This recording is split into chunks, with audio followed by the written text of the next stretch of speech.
Antes de irmos para o próximo relato, se você é novo por aqui, não se esqueça de se inscrever no canal e ativar o sininho para receber as próximas histórias.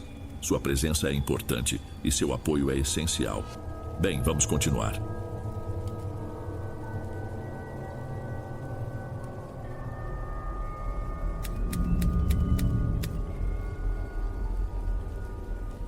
A inveja é uma coisa quieta. Não é como a raiva que explode e faz barulho. Ela cresce no escuro, no silêncio, como mofo atrás de um móvel que você nunca arrasta do lugar. Você só percebe quando o cheiro já tomou conta do cômodo inteiro. E quando finalmente vai ver, já é tarde demais. Meu nome é Cláudia. Essa história começou há uns 3 anos, quando saí da casa da minha mãe numa cidade pequena e me mudei para uma bem maior, daquelas que parecem engolir a gente.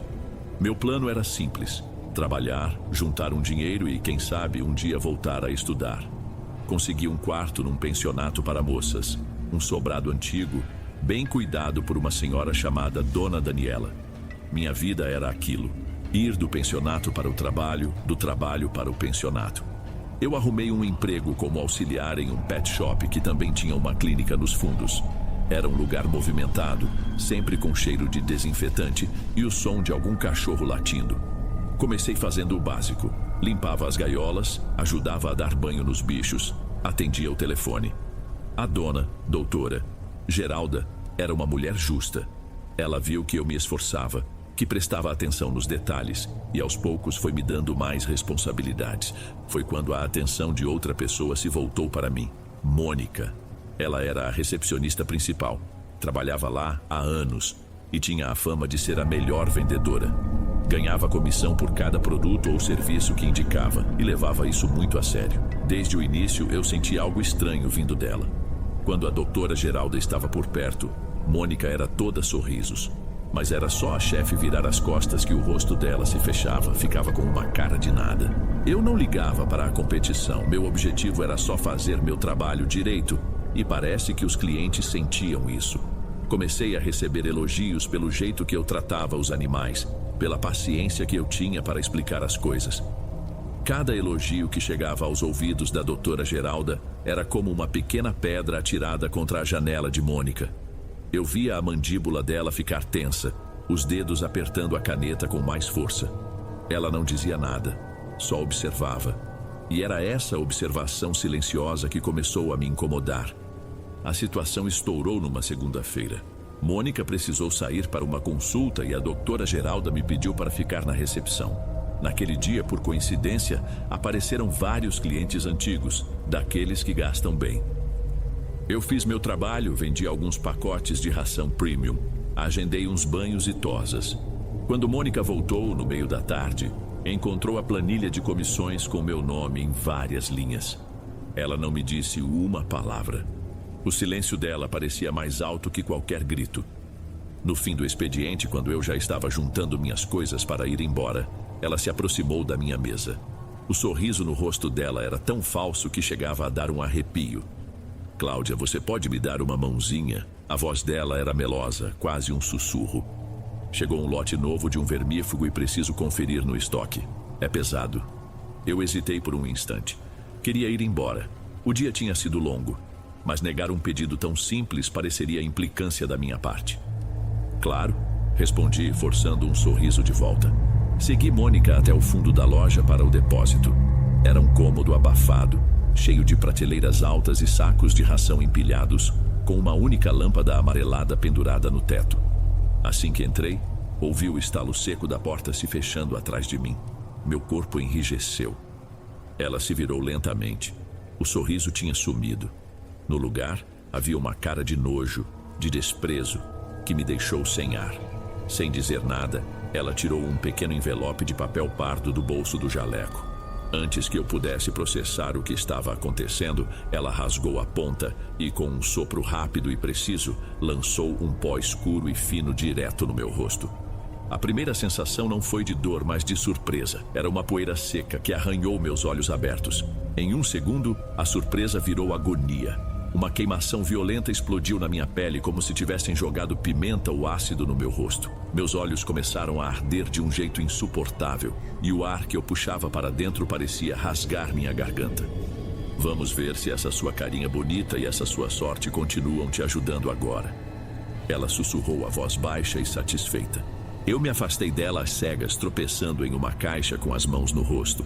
Não conseguia enxergar nada, só um borrão de lágrimas e dor. Consegui girar a maçaneta e sair do depósito, cambaleando pelo corredor em direção ao banheiro, desesperada por água. O ardor se intensificava a cada segundo. No espelho, através da visão embaçada, vi meu reflexo. Meu rosto estava vermelho, inchado, como se eu tivesse sofrido uma queimadura grave. Uma das meninas da tosa me viu naquele estado e soltou um grito. Logo, a doutora Geralda apareceu, com uma expressão de choque. Ela me segurou pelos ombros, tentando entender o que tinha acontecido. Eu mal conseguia falar, só apontava para o meu rosto e chorava. Ela me levou para o carro dela e dirigiu em alta velocidade até um pronto-socorro particular ali perto. O médico de plantão disse que parecia uma reação alérgica extremamente aguda a alguma substância química. Me colocaram no soro, aplicaram injeções e me receitaram uma pomada e um colírio.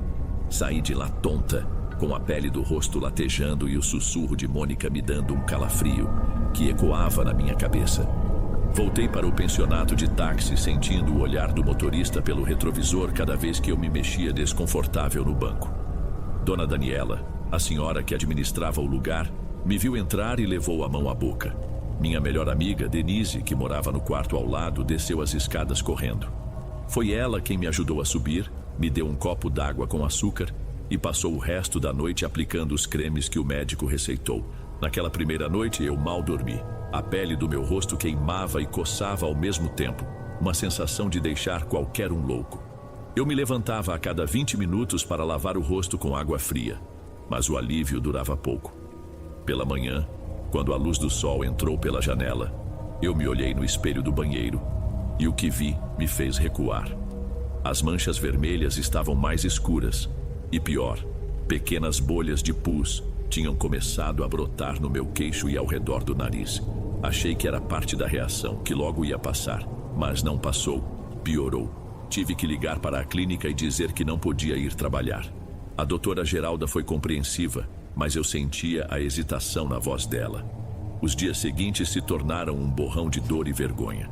As manchas se espalharam para a testa e para o pescoço. A coceira era tão intensa que eu arranhava a pele durante o sono, acordando com o rosto ardendo e os lençóis com pequenas manchas de sangue. Parei de sair do quarto, só abria a porta para pegar a comida que Denise ou Dona Daniela deixavam para mim. Evitava espelhos, mas sentia o estrago no meu rosto a cada movimento, a pele repuxando, quente e dolorida. Respondi às mensagens da minha mãe com desculpas vagas para não preocupá-la. No trabalho, Mônica não foi mencionada. Quando finalmente juntei coragem para voltar, uma semana depois, o ambiente era estranho. Mônica me ignorava completamente e os outros colegas desviavam o olhar, cochichando quando eu passava. Eu me sentia um bicho de zoológico. Seguindo o conselho de Denise, gastei o pouco que tinha economizado em 2 dermatologistas diferentes. Ambos me olharam com aquela curiosidade de médico, como se eu fosse um caso interessante. Tiraram fotos, receitaram tratamentos caríssimos com cremes manipulados e antibióticos fortes. Nada funcionou. Meu dinheiro acabou e a esperança foi junto. Eu não me reconhecia mais. Aquela pessoa no espelho com o rosto desfigurado e o olhar vazio não era eu. Meu rendimento na clínica obviamente despencou. Eu fazia apenas o essencial, me escondendo nos fundos, evitando qualquer contato com os clientes. Numa sexta-feira, a doutora Geralda me chamou em sua sala. Ela foi gentil, mas firme. Disse que por questões de imagem com os clientes, eu precisaria me afastar, mas que guardaria meu lugar assim que eu melhorasse. E para ajudar, me pagaria aqueles dias de folga para que eu pudesse buscar uma solução. Saí de lá com o papel da minha dispensa temporária na mão, sentindo que não era uma ajuda, mas o primeiro passo para a minha demissão. Naquela noite, trancada no meu quarto pela primeira vez, eu pensei que talvez aquilo não fosse uma alergia, era outra coisa. Algo que nenhum médico conseguiria curar. Foi Denise quem me deu uma saída, ou talvez no começo de um túnel ainda mais escuro. Numa noite, ela entrou no meu quarto sem bater.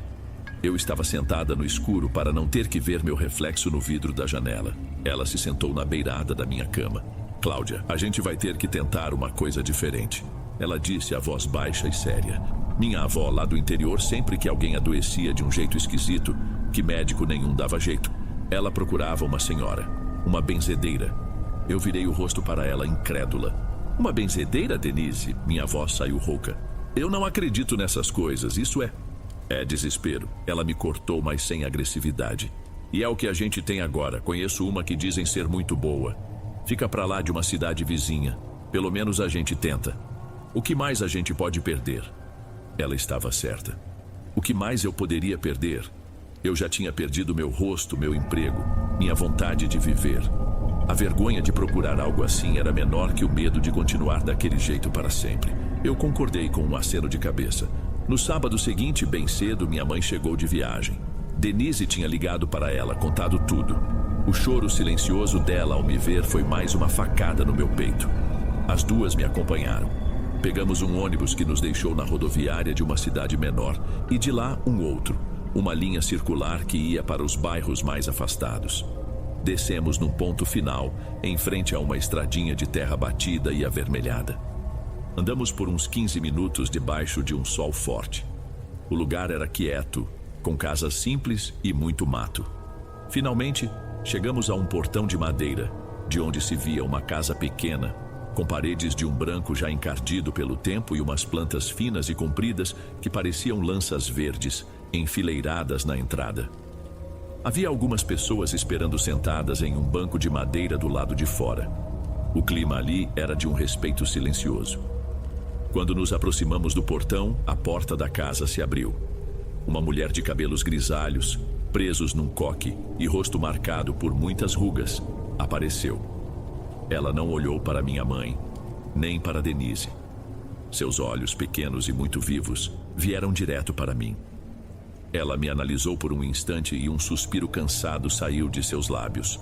Sem dizer uma palavra, ela fez um gesto com a cabeça, nos chamando para dentro, na frente de todos os outros que esperavam.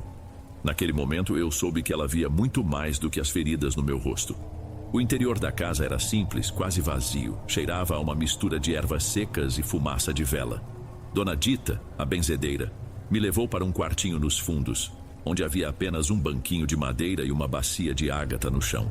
Minha mãe e Denise ficaram na porta observando em silêncio. Senta, ela ordenou com uma voz que não permitia discussão. Ela me olhou de perto, seus dedos ásperos tocando meu rosto com uma delicadeza inesperada. Isso não é de médico não, minha filha. Isso aqui foi maldade. Inveja de gente que não se contenta com o que tem e cobiça o pouco dos outros. Alguém te botou um feitiço. Só de ouvir aquilo eu senti um arrepio. Ela não precisou que eu contasse a história. Ela já sabia. Dona Dita começou a preparar uma mistura em um pote de barro, esmagando folhas frescas que eu não reconheci com um pouco de água.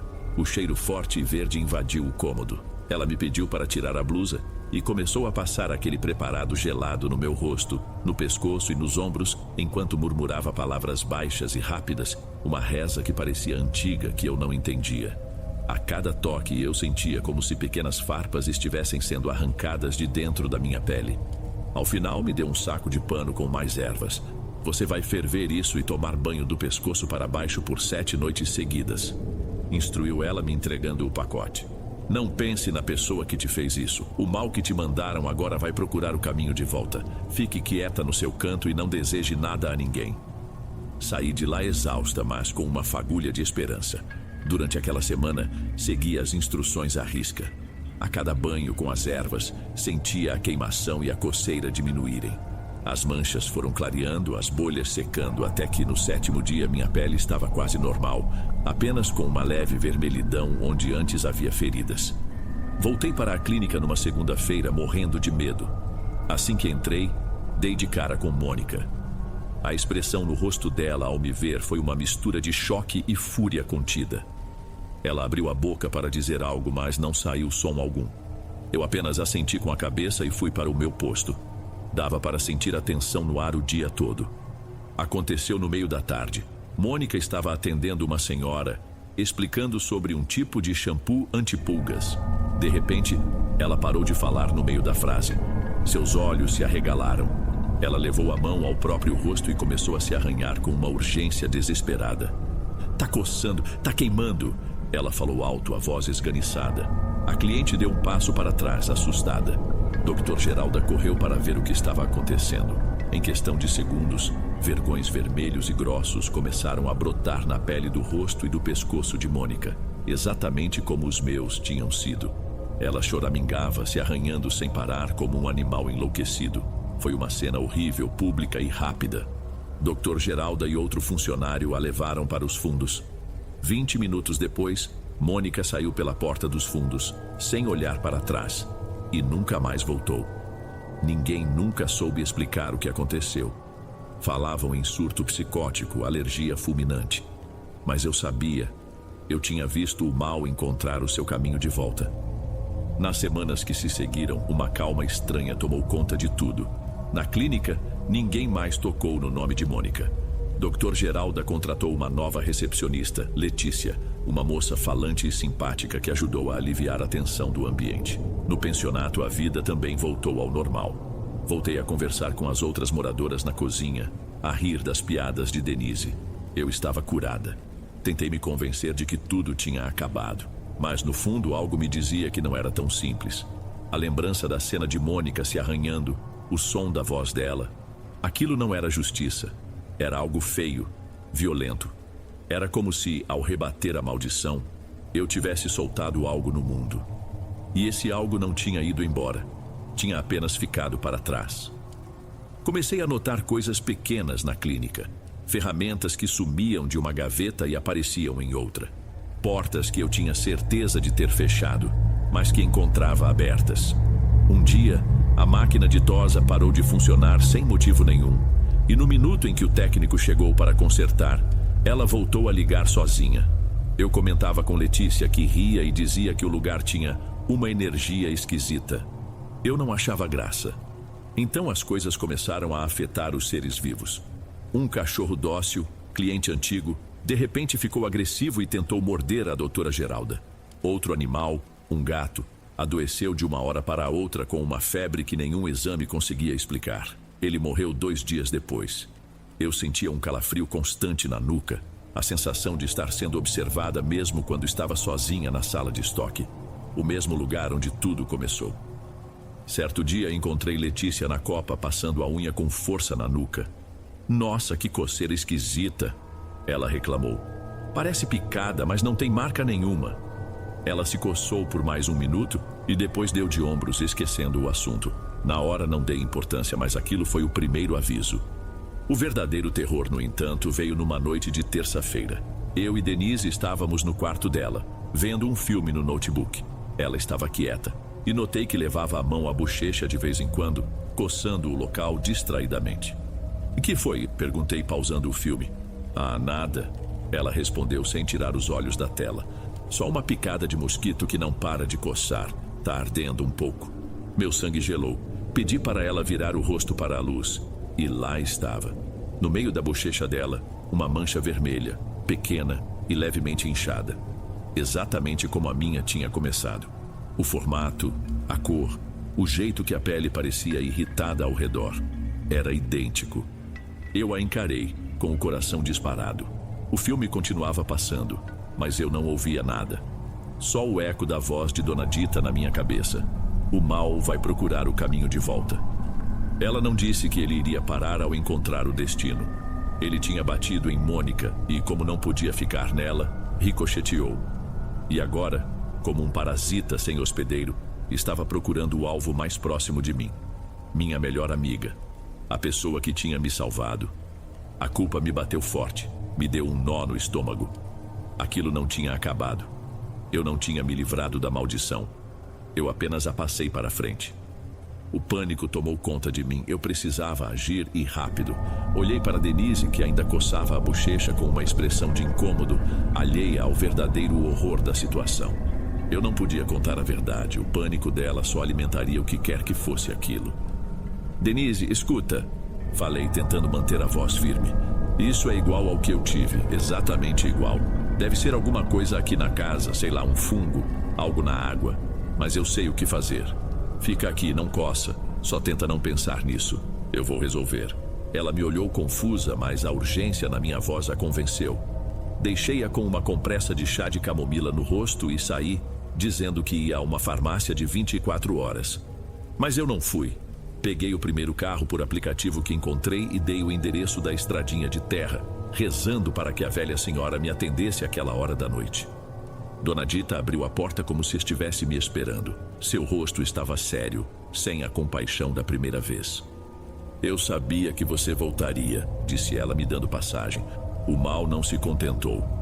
Ele bateu e voltou, mas não achou a porta de origem. Agora está perdido, atraído pela energia mais próxima à sua, a da sua amiga, que te ajudou e se conectou à sua dor. O que eu faço? Perguntei, a voz tremendo. A senhora precisa benzer ela, fazer o mesmo que fez comigo. Não, ela respondeu firme. Benzer sua amiga só vai fazer o mal pular para outro. Você abriu a porta com a sua dor, e só você pode fechar. O laço com a origem ainda existe. Você vai ter que cortar. Ela me explicou o que eu precisava fazer. Era um ritual de corte, um desligamento. Para isso, eu precisaria de um objeto pessoal da mulher que me fez o mal. Algo que ela tivesse usado, tocado. Algo que guardasse a energia dela. Eu teria que voltar à clínica. No dia seguinte, inventei uma desculpa para a doutora Geralda. Disse que tinha esquecido uns documentos importantes e precisava pegar antes de uma viagem. Ela me deu a chave sem fazer muitas perguntas. Entrei na clínica no fim da tarde, depois que todos já tinham ido embora. O lugar estava silencioso, só na penumbra. Cada estalo do piso parecia um passo atrás de mim. Fui direto para a área dos armários dos funcionários. O de Mônica estava vazio, com a porta entreaberta. Já tinham tirado tudo. Por um momento, o pânico me atingiu, mas forcei a calma e olhei com atenção. Foi quando vi, caída no chão e rolada para o canto, quase debaixo do móvel, uma caneta esferográfica barata, daquelas de brinde, com a tampa toda roída pela mania de morder. Era perfeito. Guardei a caneta no bolso, sentindo o plástico liso e frio contra meus dedos. Ao me virar para sair, tive a nítida sensação de uma presença no corredor, um vulto escuro que se desfez quando olhei diretamente. Não esperei para ver mais nada. Saí correndo. Segui as instruções de Dona Dita à risca. Esperei dar meia-noite. Fui até uma pequena ponte de concreto que passava sobre um córrego de água suja, num lugar ermo da cidade. Parei no meio da ponte, sob a luz fraca de um poste. Segurei a caneta com força, fechei os olhos e disse as palavras que a benzedeira me ensinou. Uma pequena frase para devolver o que não me pertencia e fechar o caminho para sempre. Então, com toda a minha força, joguei a caneta na água escura que corria lá embaixo. No instante em que ela sumiu na correnteza, meu celular vibrou no bolso. Era uma mensagem de Denise. Abri com as mãos trêmulas. A mensagem dizia apenas: sei lá o que você fez. Mas parou. A coceira sumiu de repente. Respirei fundo pela primeira vez em dias. Tinha acabado. Já se passaram quase 3 anos desde aquela noite na ponte. A mancha no rosto de Denise desapareceu tão rápido quanto surgiu e nunca mais voltou. A estranheza na clínica também se dissipou, como se uma neblina tivesse finalmente se levantado. Continuei trabalhando lá por mais 1 ano, tempo suficiente para juntar o dinheiro que eu precisava. Depois pedi demissão. Me mudei do pensionato para um pequeno apartamento só meu e finalmente comecei um curso técnico à noite. Minha vida por fora é completamente normal. Ninguém que me olha na rua ou conversa comigo no meu novo emprego poderia imaginar o que eu passei. Mas a normalidade é só uma camada fina de tinta sobre uma parede marcada. A experiência deixou uma cicatriz em mim, uma que nenhum espelho pode mostrar. Eu me tornei uma pessoa mais atenta, mais desconfiada. Às vezes, no ônibus ou na rua, eu vejo um certo tipo de olhar em alguém, um brilho de cobiça ou de ressentimento, e sinto uma lembrança daquela queimação na minha pele. Aprendi que o verdadeiro mal não precisa de monstros ou de escuridão. Ele nasce de coisas pequenas e humanas, como a inveja. E uma vez que você vê do que ele é capaz, você nunca mais consegue desver. Não voltei a ter problemas, mas até hoje, durmo com um raminho de alguma erva protetora debaixo do meu travesseiro. É um lembrete silencioso de que há portas que, uma vez abertas, nunca se fecham completamente. Você apenas aprende a viver do lado de cá, sempre de olho na tranca.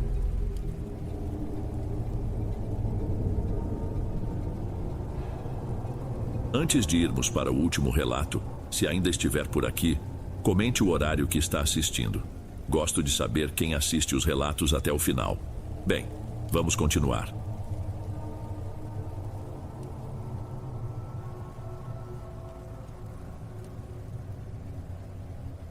Ei pessoal, obrigado por ouvirem. Clique no sininho de notificações para ser alertado de todas as futuras narrações. Lanço vídeos novos todos os dias por aqui.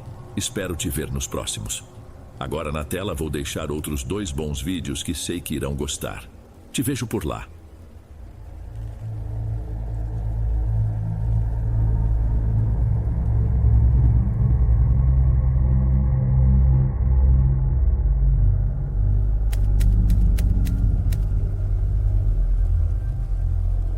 Tem gente que morre e deixa saudade. Outros deixam só o silêncio. Mas o que eu nunca tinha visto era alguém morrer e deixar para trás uma espécie de rastro.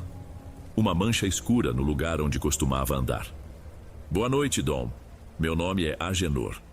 O que eu vou contar aconteceu faz muito, muito tempo. Coisa de mais de 30 anos. Mas parece que foi ontem. Naquela época, a vida da gente era outra. Nosso canto era só um punhado de casas espalhadas por um vale, com uma estradinha de terra cortando tudo no meio. Tinha a capela, sempre caiada de branco, e a venda do seu nonato, onde a gente se encontrava no fim de tarde. O resto era morro, lavoura e mato. Meu dia começava antes do sol pensar em nascer e só acabava quando a noite já tinha chegado para valer. Era a lida na roça, um serviço que não dava descanso, mas que botava o de comer na mesa da minha mulher e dos meus 3 filhos, todos pequenos naquele tempo. Não existia luxo, mas graças a Deus também não faltava o sustento. E foi nesse tempo que chegou o padre Elísio. Ele não era dali, veio de alguma cidade maior, mas em poucas semanas parecia que ele tinha nascido e crescido com a gente. Ele era diferente dos padres mais velhos, de cara fechada e sermão que dava sono. Era jovem, sorria com os olhos e conversava com todo mundo. Do homem do campo à senhora que fazia queijo para vender. Ele não ficava só trancado na igreja. Vivia andando pelas estradas montado num jumento que ganhou de um sitiante. O bicho era meio empacado, então logo pegou o apelido de teimoso. A imagem do padre virou aquela, em cima do seu jumento acenando, parando para perguntar das crianças, para dar uma palavra de conforto. Ele passava em frente à minha casa quase todo dia. Meus filhos corriam até a cerca de arame só para receber um aceno dele. Era um homem que trazia uma calma para o lugar, uma sensação de que as coisas, por mais difíceis que fossem, estavam no lugar certo. Um homem de fé de verdade. Por isso mesmo é que o baque foi tão grande, tão sem aviso. Numa tarde de céu limpo, o filho mais novo do seu Afonso, o dono do cafezal que fica depois da ponte, chegou na venda correndo, sem fôlego. Gritava que tinha encontrado o padre caído na beira da estrada, perto da figueira grande. Disse que ele estava frio e não se mexia. No começo ninguém quis acreditar. A gente falava que ele devia ter passado mal com o calor, que era só um desmaio. Mas a teimosia do menino era tanta que um grupo de homens, e eu no meio, foi até lá para ver. E era verdade. Ele estava deitado de barriga para cima, os braços um pouco abertos, como se tivesse se deitado de propósito para descansar. Mas tinha algo muito errado. Os olhos dele estavam abertos. Não era um olhar de paz, de quem finalmente descansou. Era um olhar parado, vidrado, que parecia ter visto uma coisa pavorosa bem no último segundo. A boca entreaberta. A poucos metros, teimoso, o jumento, estava completamente imóvel. Não fazia um som. Só olhava reto para dentro do mato. O enterro juntou todo mundo do vale e até de mais longe. Teve mulher que chorou alto, como se tivesse perdido um parente querido. Por uns dias, o lugar ficou quieto, mudo. Até a conversa na venda do seu nonato ficou mais baixa. O luto simplesmente tomou conta de tudo, mas a barriga não espera a tristeza passar. Poucos dias depois, eu já estava de volta na trilha para o trabalho. E o meu caminho passava exatamente onde o corpo foi achado. O pessoal fincou ali uma cruz de madeira bem simples, só com o nome dele pintado de branco. Um jeito de não esquecer. E foi aí que eu comecei a sentir. Aquele trecho do caminho mudou. Não sei dizer como. Não era medo, não ainda. Era um vazio, uma sensação estranha que me apertava o peito. Principalmente de manhãzinha, com o orvalho ainda nas folhas, ou no fim de tarde, quando a luz alaranjada se metia por entre os galhos. Eu só passava, tirava o chapéu por respeito à cruz e seguia meu rumo. Mas eu sentia que o silêncio ali era mais pesado que em qualquer outro lugar. As semanas foram passando e a vida, que não para, foi empurrando a gente de volta para a rotina. A tristeza pela morte do padre foi virando uma saudade quieta, daquelas que a gente guarda no peito. O jumento dele, o Teimoso, ficou aos cuidados de um vizinho, o Sérgio, que tinha um pasto bom perto do riacho. Eu continuei meu caminho de todo dia para um lado e para o outro. Já tinha até me acostumado com a cruz na beira da estrada, com aquele silêncio diferente do lugar. Até que numa manhã, coisa de um mês depois do enterro, aconteceu a primeira coisa esquisita de verdade. Eu saí de casa no mesmo horário de sempre. O céu ainda estava cinzento, meio preguiçoso para clarear. Quando passei em frente ao pasto do Sérgio, vi o Teimoso, mas ele não estava comendo como era de costume. O bicho estava parado, duro, com o pescoço esticado e as orelhas em pé viradas para frente. Olhava fixo para a estrada, mais adiante na mesma direção que eu ia. Parecia que estava vendo uma onça, mas não tinha nada ali. Achei estranho, mas bicho tem suas manias, pensei, e segui meu rumo. Uns 200 metros depois, numa curva onde o mato é mais fechado, eu vi. Lá na frente, a uns 50 metros, ia uma figura montada num jumento, de costas para mim, andando devagar. O passo do animal, o jeito que o homem ia sentado meio curvado para frente. A silhueta era inconfundível. Meu corpo parou antes que minha cabeça entendesse. Não era medo. Foi um choque, uma coisa que embaralhou tudo por dentro. Por um segundo, a primeira coisa que eu quis foi gritar o nome dele. Padre Elísio. Mas a voz não saiu. Fiquei ali, plantado no meio da estrada de chão, vendo aquela imagem se afastar. Durou poucos segundos. Logo depois da curva, o caminho desce e eu o perdi de vista. Fiquei parado, esperando. Pensei em correr para alcançar, para ver quem era, mas minhas pernas não obedeceram. Era como se uma parte de mim soubesse que não era para ir. Quem mais podia ser? Ninguém ali tinha um animal daqueles. E a lembrança do Teimoso parado e olhando assustado para aquela mesma direção me veio na cabeça. Balancei a cabeça, tentei botar a culpa na luz fraca da manhã, na saudade que faz a gente ver coisa onde não tem. Mas o sentimento que ficou não era de consolo. Era um nó na boca do estômago. Naquele dia, trabalhei o tempo todo olhando por cima do ombro. Passei quase um mês inteiro tentando me convencer de que aquilo não tinha acontecido. Eu me dizia que o cansaço e a saudade juntos podiam pregar uma peça em qualquer um. Cheguei a mudar um pouco meu horário só para pegar a estrada com o sol mais alto no céu. Eu queria, com todas as forças, que aquilo fosse apenas uma sombra, uma ilusão da minha cabeça. E por um tempo, pareceu funcionar. A vida seguiu sem mais nenhum susto. Foi no final de uma tarde, quando eu já voltava para casa, que o vi pela segunda vez. O dia tinha sido longo, puxado. O sol já estava fraco, se escondendo atrás do morro e deixando tudo com uma cor de ferrugem. Eu passava ao lado de um pomar antigo, um lugar que tinha sido abandonado há anos. O mato já tinha tomado conta de tudo, cobrindo as laranjeiras velhas e secas. Foi o som que me chamou a atenção primeiro, uma reza esquisita sem palavras. Um murmúrio baixo que vibrava no ar, um zumbido que entrava pelos ouvidos e arranhava por dentro. Parei na beira da cerca de arame farpado e olhei para dentro do terreno. E lá estava ele, de costas para mim, com os ombros caídos. Usava a mesma batina preta e surrada do Padre Elísio. A figura estava parada no meio do matagal, de frente para uma das árvores mortas, e balançava a cabeça de leve, para frente e para trás, no ritmo daquele som horrível que não parava. Uma parte de mim queria sair correndo dali na mesma hora. Mas outra, uma curiosidade teimosa, precisava entender. E se fosse algum andarilho? Alguém precisando de ajuda? Juntei a coragem que mal tinha e chamei, com a voz meio trêmula.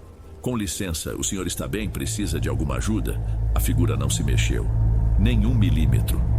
O som também não parou, continuou naquele mesmo tom, como uma mosca grande presa num vidro. Fiquei ali, em pé, esperando uma resposta que não veio. E foi nesse silêncio que o medo de verdade me pegou. A forma dos ombros, o jeito do cabelo na nuca, a postura. Não havia dúvida. Era ele. Mas era um ele que não fazia sentido. Um ele que não pertencia mais a esse mundo. Senti um arrepio na nuca, um que não tinha nada a ver com o vento do fim de tarde. Dei um passo para trás, devagar. Fiz um sinal da cruz quase sem pensar e me virei. Andei rápido, sem olhar para trás. Mas eu tinha certeza que tinha alguma coisa me observando das sombras daquele pomar abandonado. Naquela noite eu mal consegui jantar. Minha mulher, a Maria, percebeu na hora que tinha alguma coisa errada. Eu sou de pouco falar, mas meu silêncio daquele dia era diferente. Era um silêncio pesado. Ela não perguntou nada na frente das crianças e esperou a casa aquietar. Já deitados no escuro do nosso quarto, eu não aguentei mais. Contei tudo. Comecei com a primeira vez que vi o vulto na estrada e fui até a cena daquela tarde no pomar. Falei da reza esquisita, do jeito que ele não se virou. Minha voz saía baixa, um pouco envergonhada. Maria ficou quieta por um bom tempo, só ouvindo. Quando eu terminei, ela se virou para mim no escuro. Meu Deus, Agenor, a voz dela era um sopro de medo. A alma dele não deve estar em paz. Uma morte daquele jeito, de repente. Ela continuou agora com mais firmeza. Amanhã, bem cedo, antes de você ir para a roça, a gente vai lá. Levamos uma vela. A gente reza e pede a Deus que dê um pouco de luz e descanso para ele. E assim fizemos. Antes mesmo de o céu começar a clarear, já estávamos os dois andando pela estradinha. Maria levava uma vela dentro de um copo de vidro. Chegamos na cruz e ela acendeu a vela, ajeitando o copo no pé do madeiro para o vento não apagar. Ficamos ali, parados, olhando a chaminha amarela lutar contra a brisa fria da madrugada. Nós dois rezamos em silêncio. Um pedido simples para que aquela alma atormentada encontrasse seu caminho. Eu não contei para mais ninguém, mas nesse tipo de lugar pequeno, segredo é coisa que não dura. A fofoca começou a correr, primeiro baixinho, na porta da capela, depois mais alto, na venda do seu nonato. Diziam que o padre andava aparecendo. As senhoras mais velhas, porém, balançavam a cabeça. Diziam que a alma de homem de Deus não volta para assustar, que aquilo só podia ser outra coisa. Uma coisa ruim se aproveitando da imagem de um homem bom para enganar os vivos. E o medo do povo só aumentou por causa do teimoso. O Sérgio, que cuidava do bicho, contava que o jumento estava cada dia mais triste. Mal comia, emagreceu. E o pior era de noite. O bicho zurrava por horas, um som lamentoso de dar pena. Mas o mais estranho, segundo o Sérgio, era que lá pelas 3 da manhã, o zurrado parava de repente. O animal ficava num silêncio absoluto, como se soubesse que tinha algo por perto. Eu continuei passando por aquele caminho, não tinha outra opção. Mas cada vez era mais difícil. Antes mesmo de chegar perto da curva da cruz, eu já sentia uma pressão no peito, como se alguém pendurasse um peso nos meus ombros. Minhas mãos ficavam úmidas e o estômago dava um nó. Não era só impressão. Eu sentia que estava sendo seguido, como se algo caminhasse logo atrás de mim, perto o suficiente para eu sentir. Mas quando eu virava, não tinha nada. O caminho era só meu e do silêncio. Até que um dia aconteceu, e o que aconteceu não tem como esquecer. Era um fim de tarde. O céu estava todo cinzento, cor de chumbo, com cheiro de chuva que estava para chegar. Naquele dia eu tinha ido trabalhar num trecho mais fundo da roça, um lugar que quase ninguém ia porque o acesso era ruim. Por causa disso, saí mais tarde que o de costume. O sol já tinha se escondido de vez atrás do morro e a trilha estava numa penumbra escura. As árvores grandes fechavam o caminho em certas partes, principalmente uma figueira muito antiga com galhos tão grossos que se cruzavam por cima da passagem, formando quase um túnel. Quando eu estava chegando debaixo dessa árvore, eu senti uma friagem repentina e um movimento lá em cima. Parei e olhei para os galhos escuros. Entre as folhas, eu vi uma sombra se mexer. Pensei que fosse um macaco, um gambá, um bicho qualquer. Mas não. Aquilo se moveu de um jeito que bicho nenhum se move. E num piscar de olhos, aquilo desceu. Não caiu. Despencou na minha direção, rápido demais, e caiu de pé bem na minha frente, me fechando o caminho. Era uma figura de gente, mas não era gente. Vestia a batina preta, imunda, coberta de terra e limo. O rosto era o do padre, mas um rosto errado. A pele era branca, branca como cal, esticada sobre os ossos. Os olhos eram leitosos, da cor de água de poço suja, e pareciam tremer um pouco, como se a coisa por trás deles não soubesse como focar, como se estivesse apenas imitando o ato de ver. E a boca estava aberta, repuxada numa careta num rosnado mudo que mostrava os dentes. Dentes longos, amarelados, com uma espuma seca nos cantos. Não sei se foi o choque ou o pavor, mas minhas pernas não se mexeram. Era o Padre Elísio, mas como se fosse uma versão doentia, apodrecida, cheia de um ódio que eu nunca tinha visto em ser humano nenhum. Aquilo se lançou sobre mim. O impacto me jogou no chão, me tirou o ar. Era magro, mas pesava como um bicho morto, um peso morto, esmagador. O cheiro que vinha dele era insuportável. Um cheiro de roupa guardada por anos, de carne estragada e de terra de cova. Tentei empurrar, mas seus braços eram duros como galhos secos. Senti as unhas dele se cravando na pele do meu peito, rasgando a camisa, como se quisesse arrancar alguma coisa de dentro de mim. Eu tentava gritar, mas a voz saía abafada, um chiado inútil. O medo tinha fechado a minha garganta. A única coisa que eu consegui fazer foi começar a rezar. Por dentro, na minha cabeça, um Pai Nosso todo atrapalhado. Sentia o rosto dele perto do meu, me cheirando, fungando como um cão. Ele fazia uns barulhos com a garganta, uns grunhidos de bicho raivoso. Numa hora, ele parou de me arranhar e aproximou aquela boca horrível do meu ouvido. O mundo ficou em silêncio por um segundo. E então, ele sussurrou. A voz era seca, um chiado de folhas secas se arrastando no chão. E o que ele disse foi uma versão da bênção que o verdadeiro padre sempre nos dava. Que Deus te abandone e que a noite te acolha. Aquele sussurro me fez acordar. Enquanto o Pai Nosso que eu rezava na cabeça ganhava força, senti a coisa hesitar, como se a oração a queimasse. O peso sobre mim diminuiu por um segundo, o suficiente para eu me debater, chutar e rolar para longe. Atrás de mim ouvi o som dos galhos se quebrando enquanto ele se levantava. Comecei a correr. Corri como um bicho acuado, sem olhar para trás.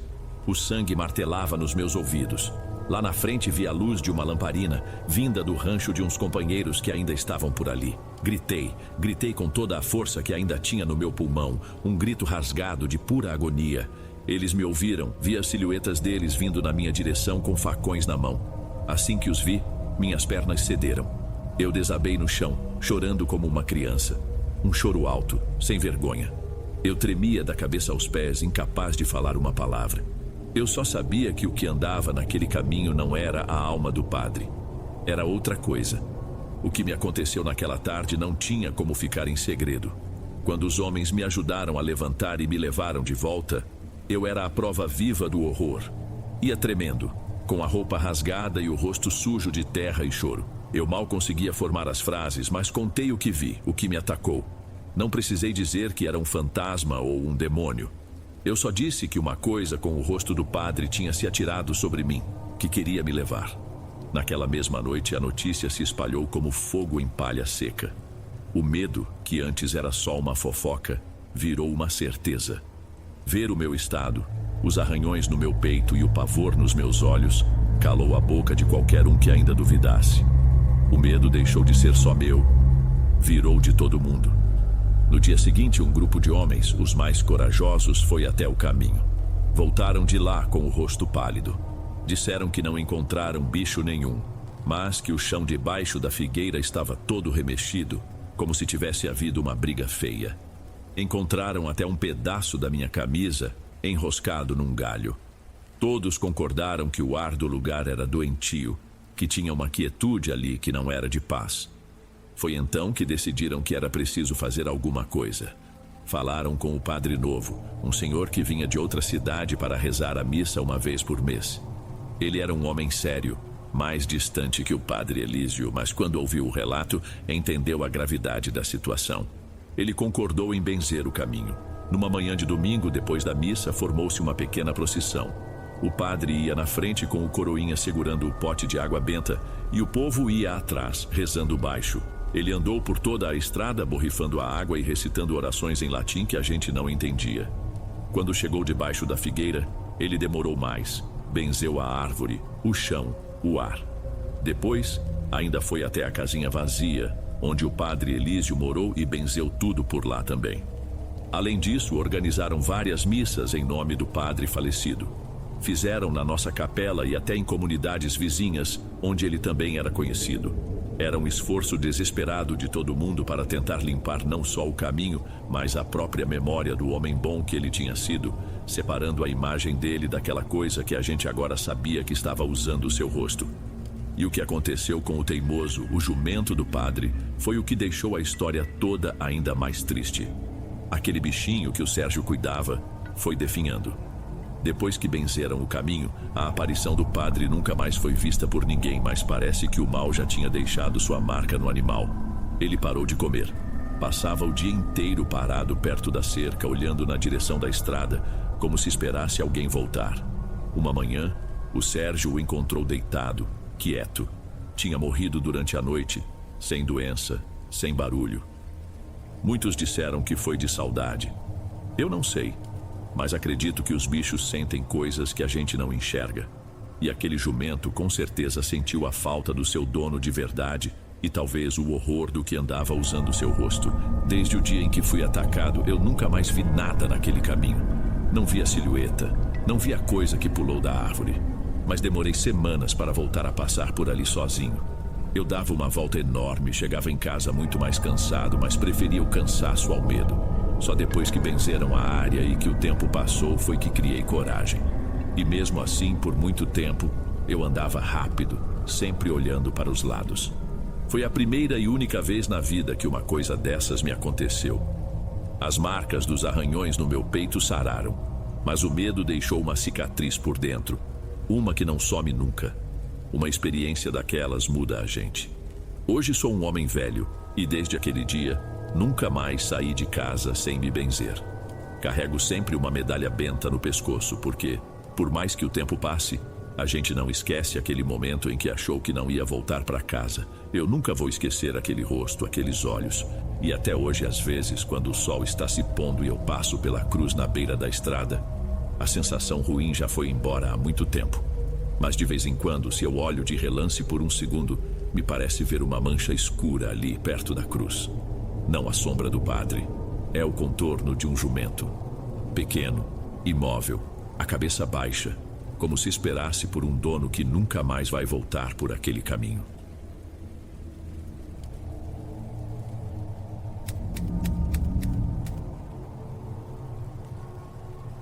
Meu nome é Evandro, e essa história começa na casa dos meus avós, um sítio pequeno, afastado de tudo, mais de 20 anos atrás. Aquele lugar, para mim, era o porto mais seguro do mundo. Tinha o cheiro do café da minha avó Carmen, o barulho do meu avô Valdemar consertando alguma coisa na varanda e aquele silêncio do campo que não é vazio, é cheio de vida. Minha avó Carmen era o centro daquele universo. Uma mulher forte, de poucas palavras, mas com um jeito de cuidar que a gente sentia em tudo.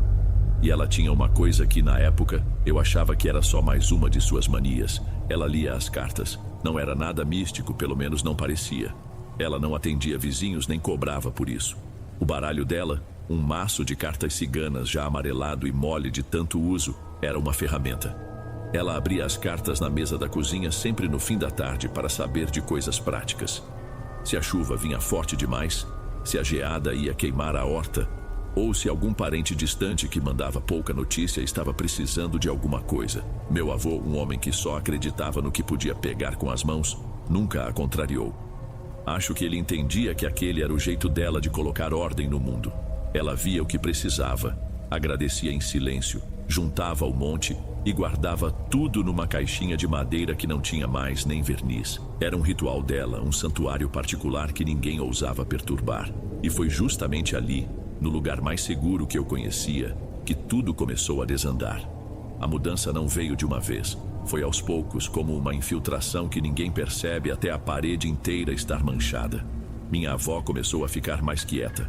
O silêncio dela, que antes era de paz, de quem está contente com os próprios pensamentos, virou um silêncio tenso. Às vezes eu a pegava olhando para um ponto fixo na parede da cozinha, o pano de prato esquecido na mão. O ritual com as cartas também mudou.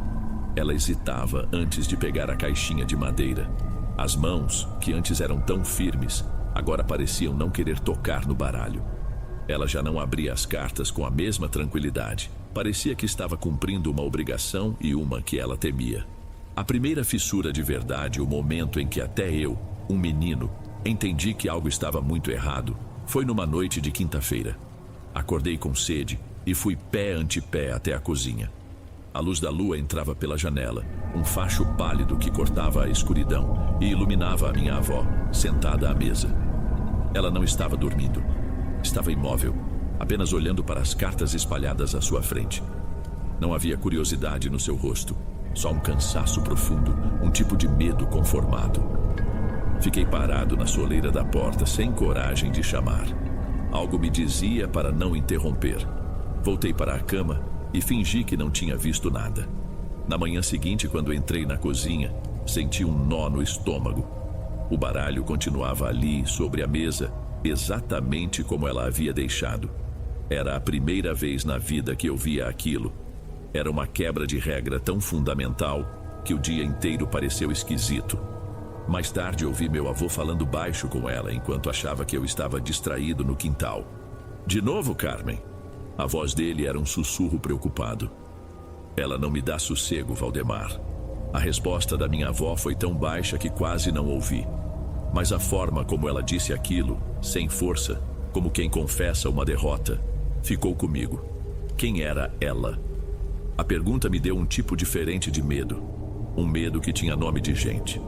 Nos dias que se seguiram, aquela ela que eu ouvi na cozinha ganhou uma identidade.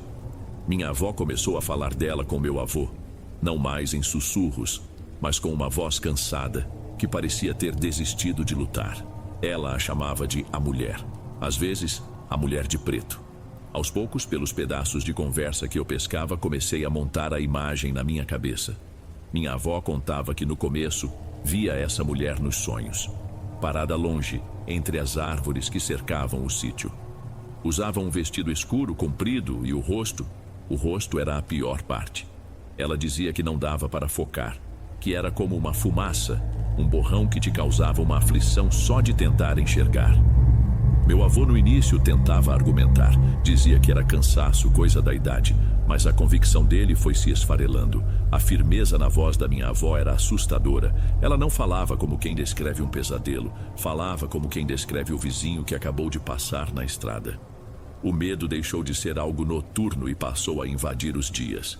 Lembro de uma tarde em que encontrei minha avó sentada num banquinho de madeira do lado de fora, olhando para o nada. O sol estava se pondo, tingindo tudo de laranja, mas ela parecia estar em outro lugar. Meu avô saiu para chamá-la para dentro. "Carmen, vamos, está começando a esfriar", ele disse com um tom carinhoso. Ela demorou a responder sem tirar os olhos da casa. "Não posso entrar agora, Valdemar." "Por que não? O que foi?" "Ela está lá dentro, está me esperando." Meu avô ficou em silêncio por um instante. Eu, escondido atrás da porta, eu travei. A forma como ela disse aquilo era uma certeza. Não havia espaço para dúvida. A nossa casa, o meu lugar seguro, agora tinha uma presença que impedia a minha avó de entrar. Depois disso, minha mãe, em uma de suas visitas, insistiu para que ela se livrasse do baralho, jogasse fora, queimasse. Minha avó apenas balançou a cabeça, um movimento lento e pesado. "Não adianta mais, minha filha. Eu não leio as cartas faz tempo, mas não preciso mais delas. Ela vem quando quer. É como se a respiração dela estivesse sempre aqui, no meu cangote." Essa imagem da respiração de algo invisível foi o que começou a me tirar o sono de verdade. Apesar do medo, eu ainda gostava de passar os fins de semana lá. O amor que eu sentia por eles era maior, mas eu passei a ficar mais atento, a observar mais a minha avó, a tentar decifrar o que se passava naqueles olhos cada vez mais cansados. Ela parecia querer me dizer algo às vezes.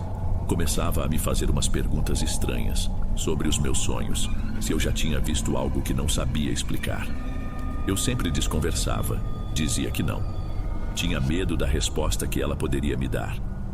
O ponto sem volta, o momento que marcou esse medo em mim para sempre, aconteceu numa tarde de sábado. Chovia fraco lá fora. Eu estava sentado na mesa da cozinha, terminando um desenho, enquanto minha avó coava um café. O cheiro enchia o ar, a cena mais normal e caseira que se pode imaginar. De repente, ela parou. O bule de Agatha ainda na mão, ela virou a cabeça devagar na direção da salinha de estar, que ficava logo ao lado, conectada por um vão sem porta. Ela ficou uns segundos assim, quieta. Eu parei de desenhar e olhei para ela sem entender. "O que foi, vó?" Ela não me olhou. Continuou com a atenção presa naquele ponto invisível na outra sala. Sua voz saiu sem emoção nenhuma, quase informativa. "Olha lá, meu neto." Acompanhei seu olhar. Não havia nada. Só o sofá velho coberto com a manta de crochê, uma mesinha de centro e o tapete no chão. Um vazio completo. "Olhar o quê? Não tem ninguém ali." Foi então que ela se virou para mim, e o que eu vi no rosto dela não era o pavor que eu esperava.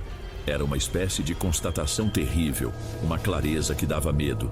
"A mulher, ela está te olhando, acho que hoje ela veio te ver." Tudo sumiu ao redor.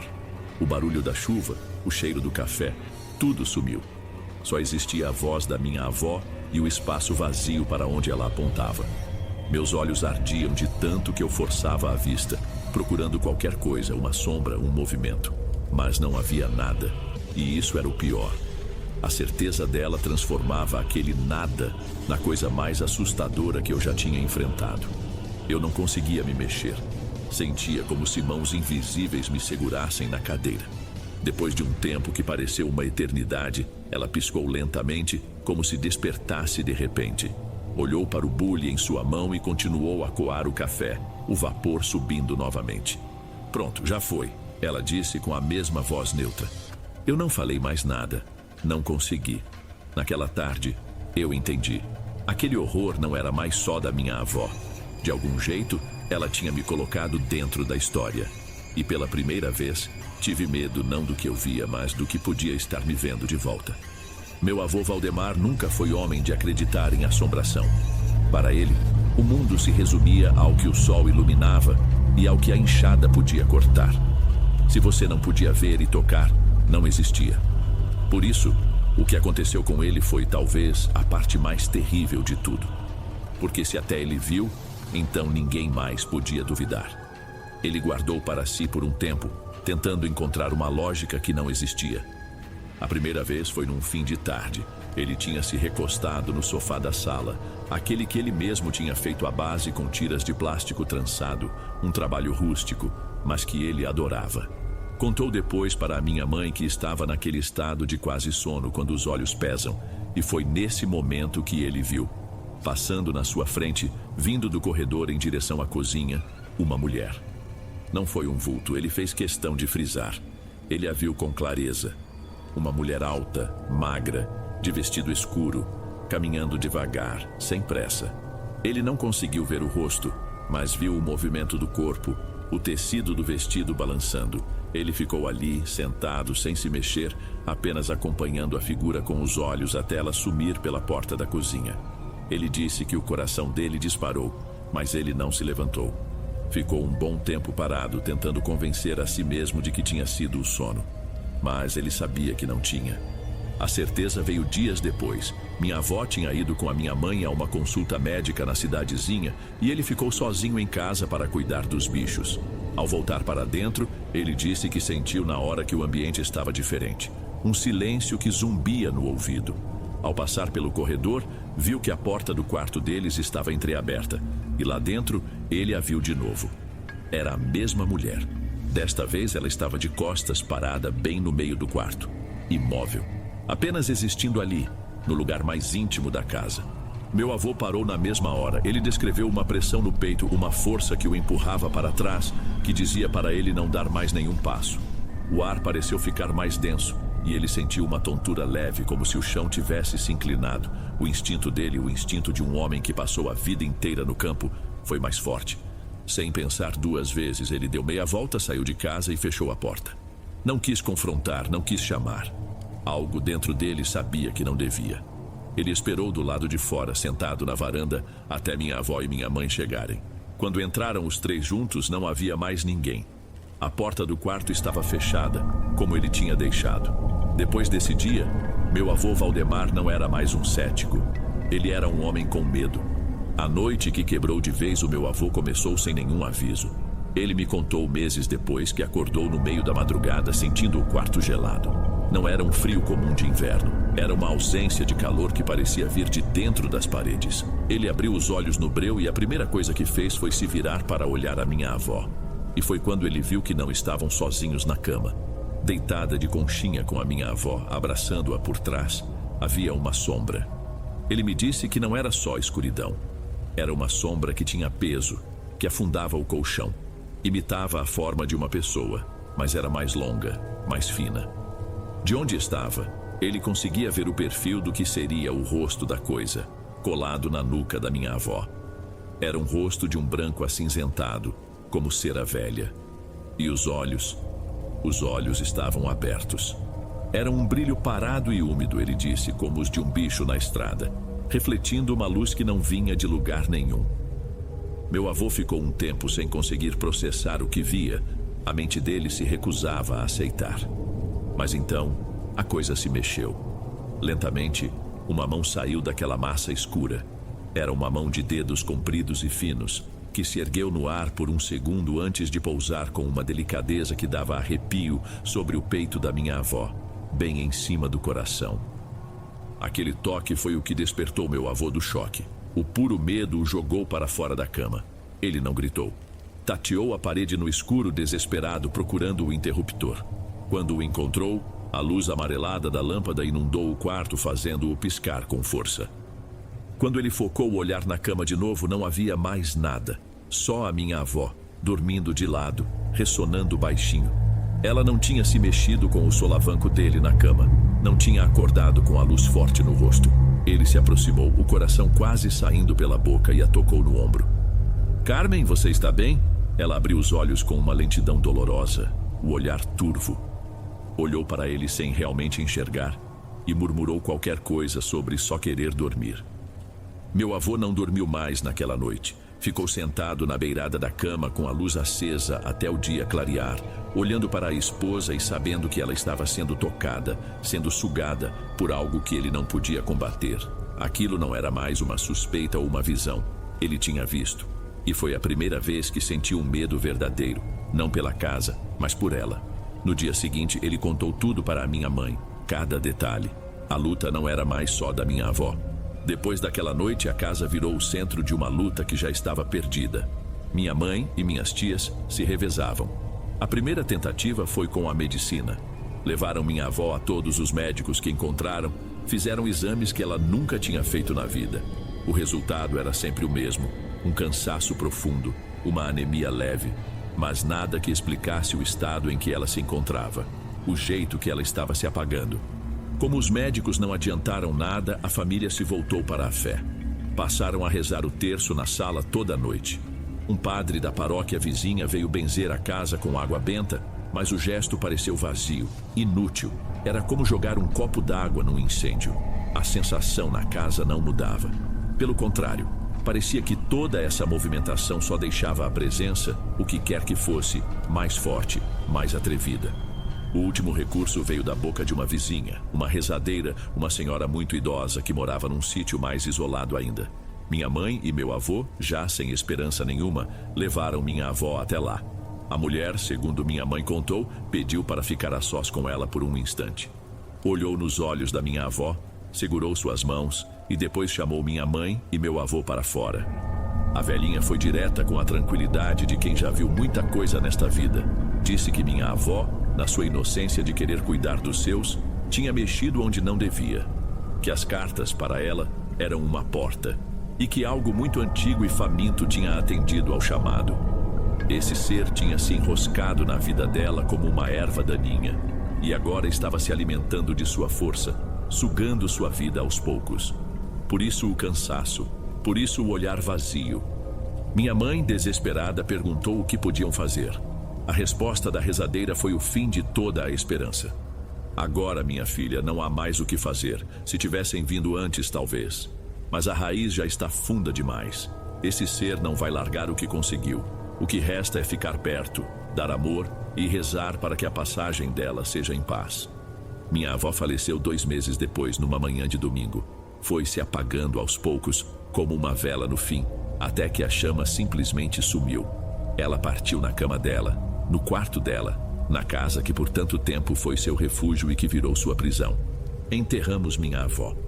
A casa ficou vazia de um jeito que nunca tinha ficado antes. Não era mais a presença daquela mulher que pesava no ar, era a ausência da minha avó. Nos dias que se seguiram, enquanto os adultos se ocupavam com as burocracias e a dor, eu me sentia um pouco perdido. Num desses momentos entrei no quarto dela. Estava tudo arrumado, limpo, mas sem vida. E em cima da cômoda estava a caixinha de madeira, a caixa do baralho. Eu nunca a tinha tocado. Senti uma curiosidade estranha, um impulso que não sei de onde veio. Andei até a cômoda e estiquei a mão. Meus dedos estavam a 1 centímetro da madeira gasta quando a voz do meu avô soou da porta, baixa, mas com um pânico que me fez parar na hora. Não toca nisso, Evandro. Eu me virei. Ele estava parado ali, o rosto pálido. Em 2 passos largos, ele contornou a cama, pegou a caixa com um cuidado que parecia o de quem pega um bicho peçonhento e saiu do quarto sem dizer mais nada. Eu o segui com os olhos. Fui até a janela e o vi no quintal. Ele juntou uns gravetos, fez uma pequena fogueira e, sem nenhuma hesitação, jogou a caixa no meio das chamas. Ficou ali, parado, olhando o fogo consumir a madeira e as cartas, o rosto duro como pedra. Ele estava tentando queimar a origem de tudo. Hoje, mais de 20 anos depois, eu entendo o desespero dele. Mas também entendo que talvez não adiantasse.